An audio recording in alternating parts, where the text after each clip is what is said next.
Eto,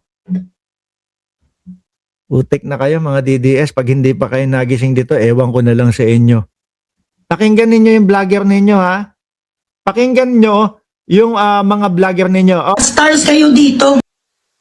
Kung bakit nagngangawa at kung bakit sinisira si Pangulong Bongbong Marcos, ito po ang isa, no, sa pinakamagandang example na vlogger na DDS na kung bakit patuloy at laging sinisira si Pangulong Bongbong Marcos.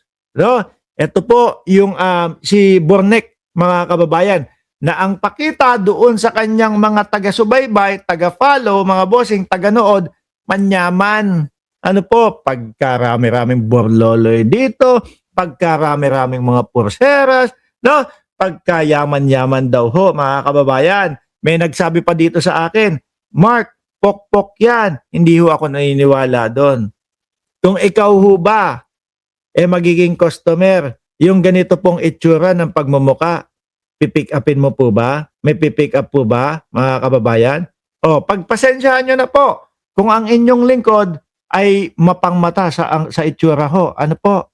Real talk lang tayo. Total naman, kung paano sila mag-vlog, gano'n naman din po. So, ibalik lang natin, mga kababayan. At pansin ko, dito sa vlogger nilang ito, mga boss chief sir, kapag ka nilatagan mo ng tungkol sa politika at hindi kayang sagutin, panglalait ang ibabalik doon sa dinidiscuss niyang vlogger or whatever. Totoo yung sinasabi ko. Nang lalait pa ho yung mga ganitong muka. Okay, pakinggan nyo ho mga kababayan, mga DDS. Binanata na kayo nung vlogger ninyo. Pakinggan nyo. Magpa-stars kayo dito. Pa-stars muna kayo araw-araw man kamuya bilat sing iloy nga mga marites. 7 stars yun di puta. Ano ang klase? Mga DDS, naririnig ninyo yung mga pinagsasasabi sa inyo? Kayo yan. Hindi naman kami yan. Ano po? Kasi kami, hindi naman kami nanonood ng live. Nanonood kami yung mga ipinapasa sa amin ng mga video niyan, tapos re-reactionan namin. Kung sino ang sinasabihan niyan, mga DDS, kayo yan. Mga iho de puts daw kayo. Bakit? Kasi daw mga kababayan, biruin mo ang daming nanonood tapos 7 star lang daw po. No?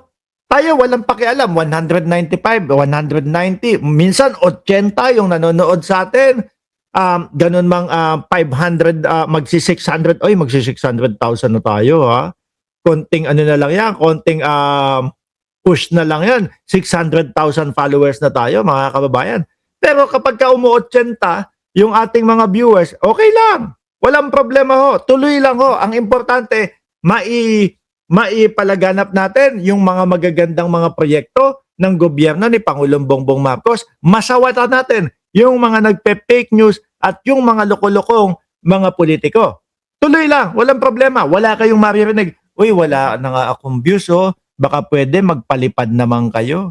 Uy, wala na akong views. Baka pwede padala nyo naman ako ng star. Wala kayong maririnig. Ang maririnig nyo sa akin, minsan kapag kami nagpapalipad, sasabihin pa natin, sir, ma'am, appreciate po namin yung ipinapadala ninyo, pero okay na pong wala.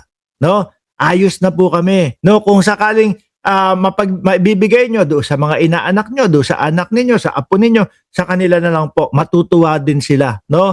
Kami natutuwa kami kapag kami nagpapadala. Na-appreciate namin. Pero mas okay po sa amin, ibigay nyo na lang doon sa mga pamangkin, apo, inaanak ninyo, no? Anak ninyo. No? Pero yun dito po, sa mga DDS, mga vloggers, halata mo kung ano ang kailangan at ano ang gusto nila kung bakit nagbablog po Hindi doon sa maipahatid yung balita. Hindi doon sa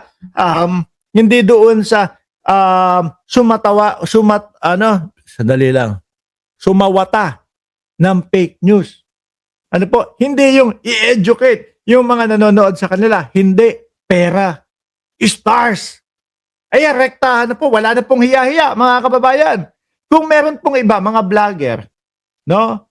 Minsan, papahaging pa Di ba, si Randy Gorospe, Ardayan, Minsan yung iba, papahaging pa ho, mga kababayan eh. 'Di ba? Yung paano ko ba sasabihan ito na mga magpadala, mag-send ng mga star. Ito, hindi na. Mumurahin kayo kapag ka walang star na natatanggap. O, isa pa. Magpa-stars kayo dito. Oh. Pa-stars muna kayo araw-araw man kamuya bilat sing iloy nga mga marites. 7 stars you di puta. Ano ang klaseng buhay meron kayo? Wala Ang sakla. Ikaw naman kasi. Ano po, pera naman pala ang habol mo doon sa pagbablog. Eh, mali pa yung mga audience na pinili mo. Eh, mga DDS yan eh. Di ba? Sabi ni Divine, Boss Mark, dapat mahuli na ang fake news from Davao City. O sabi ni Divine, no? Bisaya pala, sabi ni Ma'am Banji San. O, di ba? Hindi. Alam nyo mga kababayan, no? Hindi ko naman po sila minamaliit. Pero DDS ang piniling views eh. Viewers eh. O, dito sa ating channel, kahit na paulit-ulit tayo na nagsasabi, wag na pong ipadala sa amin. Okay lang po kami. Na-appreciate po namin yung mga ipinapadala ninyo. Makukulit pa yung mga manonood dito. Talagang papadalang ka pa. Hindi talagang tutuloy-tuloy pa nilang magpadala. Ano ho? Eh dyan sa mga DDS. Nagmumura yung vlogger nila para lang po magpadala ng star. O, ulitin ko, DDS ha, namnamin nyo yung pagmumura sa inyo kasi hindi kayo nagpapadala ng star. Anong klase daw ng pamumuhay ang mayroon kayo? Biruin mo, piso comment. O, paano, saan ka aasa sa star nila, di ba? magpa-stars kayo dito. Pa-stars muna kayo araw-araw man kamuya bilat sing iloy nga mga marites. 7 stars you di puta. Ano ang klaseng buhay meron kayo? Wala ka mo 50 inog Sorry. Tawan-tawa ako. Doon sa anong klaseng buhay ang mayroon kayo? Biruin mo, sabi ni Sir Eseng Mariano, kung hindi ka ba naman tanga, Bugris, mga hampas lupa yung mga DDS, ano ipapadala sa iyo niyan? Yun nga yung sinasabi ko, Sir Eseng. Ano po, kung pera lang ang habol niya sa pagbablog, hindi pa marunong pumili nung talagang mga ayaw magpapigil, magpadala ng mga stars at ng mga pakulay. Ano ho?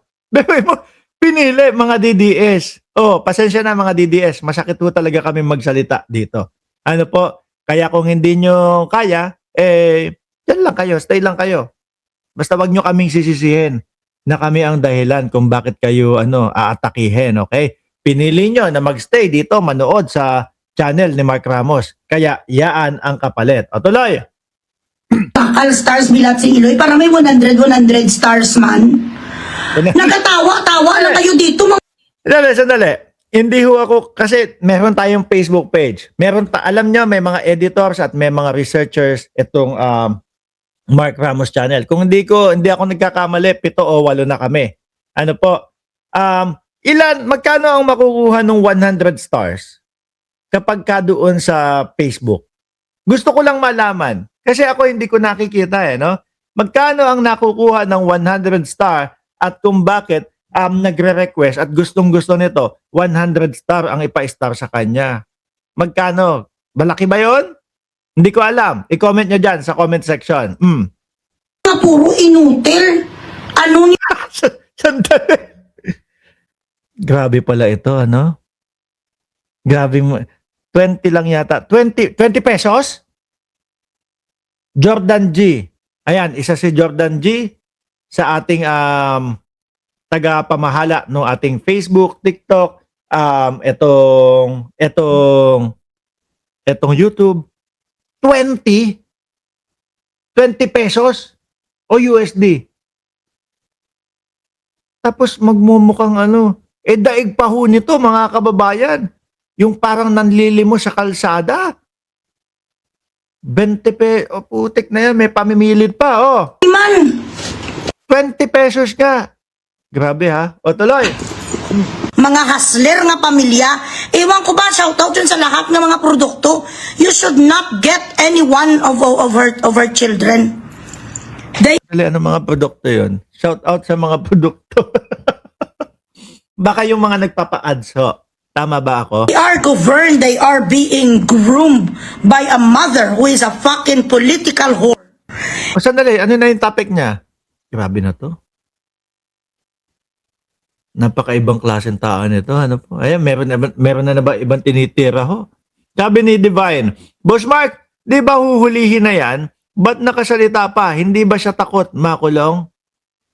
Ang ipinagmamalaki at ipinagyayabang daw ho, mga kababayan. Ano po? Nitong vlogger na ito. Kasi daw po, yung lugar na kung saan siya naroon ay wala daw pong jurisdiction ang Pilipinas doon. Kaya, yung mga pagpe-fake news at yung mga katarantaduhang mga pagbablog nila, hindi sakop at hindi sila mahuhuli o makukulong. Tayo ho, mga kababayan, halos nasa kalahati o nasa kabilang side tayo ng mundo. Ano po? Kung may jurisdiction o wala, hindi ko alam. Pero hindi ko ginagawa na magpakalat sa inyo o magsabi sa inyo ng kahit na anong ka-fake newsan ho, mga bossing. Unang-una, nakakahiya. Ano po? Pangalawa, kasalanan yun sa taas. Pangatlo, pag narinig ng mga nakababata o ng mga anak natin, oy, yung tatay mo nagsisinungaling doon sa vlog, nakakahiya. Di ho ba? Para lang sa pera. Kaya naman kitain niya sa ibang paraan eh. Ito sa vlog ho natin, mga bossing ha, bigyan nyo ko ng isang serye o isang vlog natin na si Mark Ramos ay nag-fake news ho, mga kababayan. Wala. Bakit? Kasi po, lahat ng ibinablog natin galing po sa mga mainstream media, yung malalaking mga channel na alam natin, natiwala tayo na libo-libo yung kanilang mga researcher, mga empleyado para makita kung may fake news o wala doon sa ibinabalita nila. Para sigurado po. Kaya lang, hindi ganun kalaki ang views kagaya nung pag sinabi ko, oy, si Duterte may cancer stage 4, mamamatay na daw. Yun, malaki ang views noon, mga kababayan. Bakit po? Siyempre, yung mga government supporter, yung mga Duterte, yung mga sumusuporta kay Pangulong Bongbong Marcos, magugulat. Hala, dito lang natin maririnig yun sa channel ni Mark Ramos, no? Sa Team MR. Siyempre, dumog ho yan. Malamang yung views ko, baka kagaya ng mga views nung kay Maharlika dati, nung may mga naniniwala pa, 8,000 viewers. Di ba? Pero hindi po eh. Hindi tayo pupunta doon sa ganong pagbablog po. Kasi alam natin mali. At kapag kadating ng panahon, posible na pagbayaran po natin. Kagaya na lang po, mga boss chief sir, nung isang nandoon sa Oblo ngayon, na si Jason Sa. Hindi, nakalabas na pala. O mamaya, papakita ko sa inyo. Tapusin lang natin to sinasabi ni Bornek. And at the same time, a showbiz whore, a pimp, kung sa Arabic pa yagawada. Wala nang kwenta